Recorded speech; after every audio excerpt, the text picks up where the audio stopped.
Welcome to NicheBits, where every legend is told one bit at a time.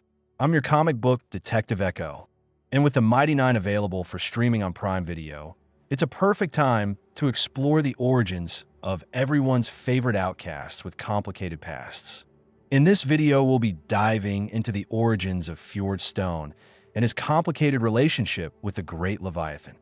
Our story begins about 20 years ago along the Menagerie coast near Port Donnelly.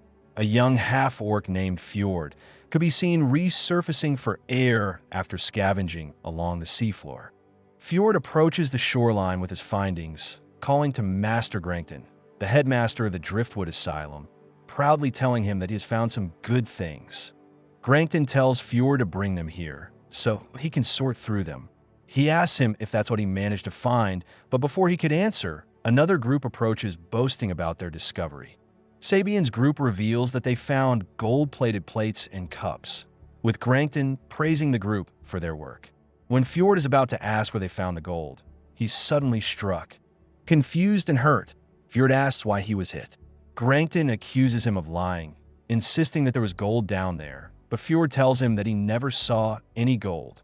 Enraged, he reminds Fjord that he feeds them and clothes the children, and that when their parents didn't want them, he was the one who took him in.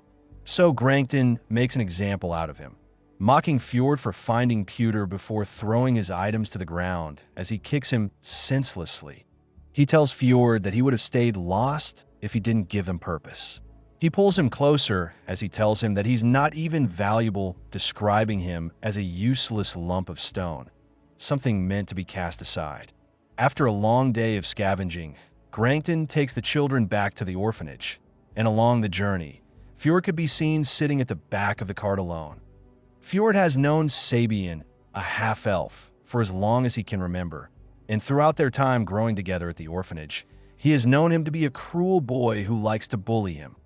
When they return to the orphanage, Fjord gazes out at the sea, watching as a ship sails away. He desires to be free from the orphanage and to be out on his own, but his daydreaming is broken by Grankton ordering him to unload the cart. This forces him to accept that escaping is nothing more than a dream. Inside the orphanage, the children were forced to work in the basement to craft goods that Grankton would later sell for profit. The activity kept the children busy, and if they didn't want to work, they would face Grankton's wrath, and the fear made them compliant. Grankton would openly favor Sabian, praising him for his hard work, a status he would use to control the other children into bullying Fjord. Fjord would struggle to work properly at the workshop as the tools used were meant for small human hands, and these slip-ups would earn him insults from Grankton. He mocks and sneers at Fjord for expecting such failures from a mindless stone like him. During their breaks, Fjord would try to join different groups of children, only to be rejected every time. This isolation and cruelty was orchestrated by Sabian, as most of his taunts were directed at Fjord's parents and how they abandoned him because of his appearance. Sabian would seemingly enjoy targeting Fjord for his appearance and large size, which made him an outcast at the orphanage. Fjord, in his delusion, believed that if he kept his head down, the bullying would eventually stop. On his way back to his room, Fjord noticed an image on his door depicting him as a grotesque orc with remarks on his tusks, as he cried himself to sleep. But one night, Fjord is dragged out of his bed and carried outside by a group of children, and they beat him. They only stop when another orphan reminds them that if Fjord is injured, they would be forced to cover his work. Left outside, Fjord crawls to a puddle of water to see his face unrecognizable. That night, he reached a breaking point as he sneaked into the workshop to find a metal filer which he uses to painfully shorten his tusks as an act of survival. The following day, Fjord arrives at the workshop with his clothes all bloody. The other children take notice to how his tusks are no longer visible, with Sabian mocking Fjord as he says that it doesn't make him less of an animal. He accuses Sabian of sending the orphans after him, but Sabian dismisses it, taunting him for a response. Later, while Fjord is unloading supplies from the cart, Grankton notices his injuries and asks what happened. Fjord explains that his tusks were bothering him, so he had to ground them. Granton tells him that he could be useful if he stepped up and whipped the others into shape. He continues by telling him that he might be a measly orc, but he's stronger than the others. Fjord questions what has strength got to do with it.